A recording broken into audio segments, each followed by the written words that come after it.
Hello guys, तो आप लोग को सतराम क्लिनिक पे बहुत बहुत स्वागत है। और आज इस वीडियो में हम लोग समझने वाले हैं आईवी फ्लूइड के बारे में। आईवी फ्लूइड कहने का मतलब नॉर्मल भाषा में इसको पानी के नाम से हम लोग जानते हैं, जिसमें कौन कौन पानी आता है। तो आरएल पानी आता है, एनएस पानी आता है, डीएनएस पानी आता है, D5 आता है, D10 आता है, D25 आता है, मैनिटोल सोल्यूशन आता है। तो इन सब पानी का उपयोग कब कब करते हैं? एनएस पानी का उपयोग कब करते हैं, डीएनएस पानी का उपयोग कब करते हैं। और अगर आपको एक्सीडेंटल केस आता है, उस समय आपको कोई भी इंजेक्शन मिला के अगर पानी चढ़ाना है तो कौन से पानी का उपयोग करते हैं। घावों को धोना है तो कौन से पानी का उपयोग करते हैं। या डिहाइड्रेशन हो जाता है, लगातार आपका पेट झड़ रहा है, तो उस स्थिति में कौन से पानी मरीज को चढ़ाया जाता है। तो इन सभी की जानकारी इस वीडियो में देने वाला हूं। पूरे वीडियो में बने रहते हैं तो एक भी ऐसा कोई डाउट नहीं होगा जो कि बच जाए। तो चलिए वीडियो को स्टार्ट करते हैं और एक एक पॉइंट हम लोग समझेंगे कि किस पानी का उपयोग कब कब करना है। तो सबसे पहले हम लोग जानेंगे कि आईवी फ्लूइड का फुल फॉर्म क्या होता है। तो आईवी फ्लूइड का फुल फॉर्म होता है इंट्रावेनस फ्लूइड। और इंट्रावेनस इसको क्यों कहा गया है? क्योंकि कोई भी पानी चढ़ाया जाता है तो आपके सीधे वेन के अंदर चढ़ाया जाता है। आपने देखा होगा कि किसी भी कंडीशन में पानी जो चढ़ाया जाता है वो मांस में नहीं चढ़ाया जाता है, आपको किस में चढ़ाया जाता है? वेन में चढ़ाया जाता है। ये याद रख लीजिएगा कि जब भी पानी चढ़ाना है तो वेन के अंदर चढ़ाई जाती है। अब आ जाते हैं कि इंट्रा फ्लूइड जो होता है कितने प्रकार का होता है। तो होने के लिए तो बहुत प्रकार का होता है, लेकिन जो यूजली है, जो सबसे ज़्यादा मार्केट में उपयोग होता है, उस पानी का नाम है नॉर्मल सलाइन। दूसरा है डीएनएस, जिसको डेस्ट्रोज नॉर्मल सलाइन के नाम से जानते हैं। तीसरा है रिंगर लैक्टेज सॉल्यूशन के नाम से जानते हैं। और चौथा D5, D10, D25 और मैनिटोल सॉल्यूशन।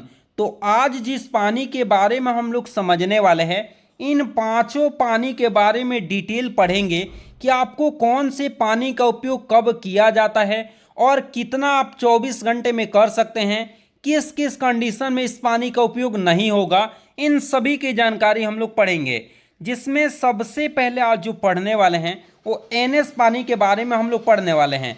तो मैं बता दूं कि एनएस पानी जो होती है, नॉर्मल सलाइन की दो बोतल आती है, एक 100 ml की आती है, एक 500 ml का आती है। याद रखना है कि नॉर्मल सलाइन जो होता है उसकी दो बोतल नहीं, 3 बोतल आती है।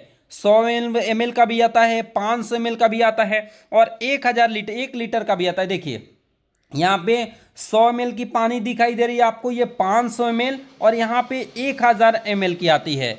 और इसमें आप लोग को मैं बता दूं कि सोडियम क्लोराइड की मात्रा कितने परसेंट रहता है, तो 0.9% रहता है। अगर कभी कोई जानकारी के लिए अगर आपसे पूछ देता है कि नॉर्मल सलाइन में किसकी मात्रा रहती है, तो आपको याद रखना है कि नॉर्मल सलाइन में 0.9% सोडियम क्लोराइड होता है, मतलब NaCl रहता है। अब आ जाते हैं कि नॉर्मल सलाइन का उपयोग आखिर हम लोग कहाँ करेंगे।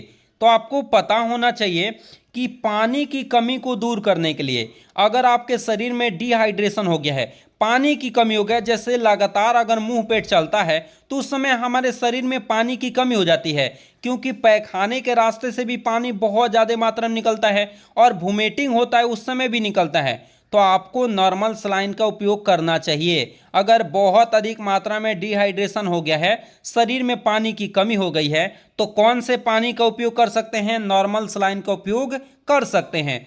घावों को धोने के लिए, कहने का मतलब कभी कभी आपने देखा होगा कि कोई किसी का बर्निंग हो जाता है, कोई जल जाता है, तो उस घाव जहाँ जलता है उसको साफ करने के लिए किसका उपयोग किया जाता है? तो नॉर्मल सलाइन पानी का उपयोग किया जाता है, जिससे घाव पूरी तरह से क्या हो जाए? साफ हो जाए। अगर कभी रोड एक्सीडेंटल केस आता है और आपको इंजेक्शन मिला के चढ़ाना है तो किस पानी का उपयोग करते हैं? तो एनएस पानी का उपयोग करते हैं। और आ जाते हैं, देखिए क्या पानी की कमी को पूरा करने के लिए, शरीर में अगर पानी की कमी हो गया है तो उसको भी मेंटेन करने के लिए एनएस पानी का उपयोग करते हैं।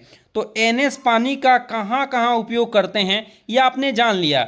और मैं बता दूं कि मार्केट में सबसे अधिक किसी पानी का उपयोग होता है वो है नॉर्मल सलाइन, और सबसे ज़्यादा उपयोग होता है 100 ml बोतल का। बाकी डॉक्टर 500 ml भी करते हैं, 1000 ml भी करते हैं, ये मरीज के कंडीशन पे निर्भर करता है। अब आ जाते हैं यहाँ पे, देखिए कि नॉर्मल सलाइन कितना देना चाहिए। तो ये नॉर्मल सलाइन कितना देना है ये मरीज की अवस्था एवं बीमारी पर निर्भर करता है।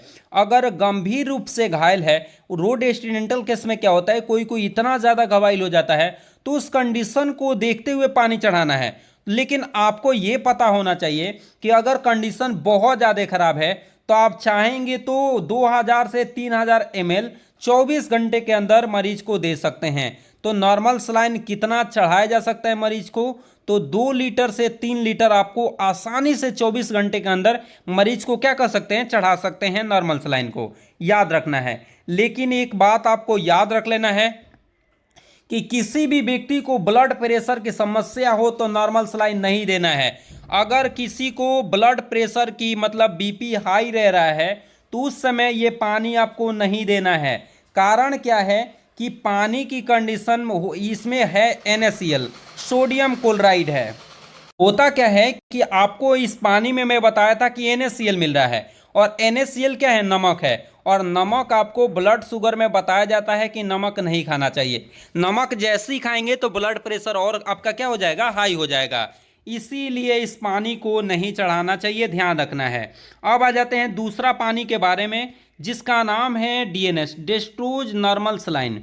ये क्या होता है, इस बोतल में 0.9% NaCl होता है और 5 ग्राम डेस्ट्रोज मिलता है। कौन सा, 5 ग्राम डेस्ट्रोज मिलता है और 0.9% जो होता है इसमें NaCl पाया जाता है। इसकी भी 2 बोतल आती है, यहाँ पे देख रहे हैं। अब आ जाते हैं कि इसका उपयोग कब करते हैं। तो DNS पानी का उपयोग पानी की कमी के लिए, अगर शरीर में पानी की कमी हो जाती है तो उस स्थिति में भी आपको कौन सा DNS देना है। मान लीजिए कोई ऐसा व्यक्ति है जिसका ब्लड प्रेशर बहुत हाई है, ब्लड प्रेशर बहुत हाई हो गया है, तो उस समय तो आप नॉर्मल सलाइन तो दे नहीं सकते हैं और शरीर में पानी की कमी हो गई है, तो आपको कौन सा पानी चढ़ा सकते हैं, उस समय DNS पानी चढ़ा सकते हैं। अगर किसी का BP हाई है और उसमें पानी की कमी हो गई है तो उस समय DNS चढ़ाना चाहिए, क्योंकि उस समय आप RL का उपयोग नहीं कर सकते हैं। तो देखिए, हाइपर टेंशन में ब्लड प्रेशर ज़्यादा होने पर, अगर ब्लड प्रेशर बहुत ज़्यादा हो गया है तो उस समय DNS पानी का उपयोग आप लोग कर सकते हैं। और देखिए, ट्रीट इंसुलिन शॉक उस समय भी कर सकते हैं, या एक्सीडेंटल हो जाने पर, एक्सीडेंट होता है तो उस समय भी इसका उपयोग कर सकते हैं, यह आपको निर्भर करता है। अगला है कि नॉर्मल सलाइन की मात्रा आपको उसकी अवस्था पर निर्भर करती है। ये भी आप कितने 24 घंटे में 2500 से 3000 ml डेस्ट्रोज DNS पानी चढ़ा सकते हैं। DNS पानी 24 घंटे में कितना चढ़ा सकते हैं, तो 2500 से 3000 ml आप क्या कर सकते हैं, मरीज के कंडीशन के देखते हुए चढ़ा सकते हैं। एक बात याद रखना है कि शुगर के मरीजों को DNS पानी नहीं चढ़ाना चाहिए, ये बहुत बड़ी बात है, आपको याद रखना है। जैसे मैं NS पानी के बारे में आपको बताया था कि NS पानी अगर ब्लड प्रेशर हाई रहता है तो NS पानी नहीं चढ़ा सकते हैं, लेकिन वही अगर DNS कम नहीं चढ़ाना है तो आपको ब्लड शुगर अगर बहुत ज़्यादा है तो उस समय DNS आपको नहीं देना है, यह आपको याद रखना है। तीसरा आ जाते हैं कि RL पानी आपको कब चढ़ाना है। तो RL का फुल फॉर्म होता है रिंगर लैक्टेज।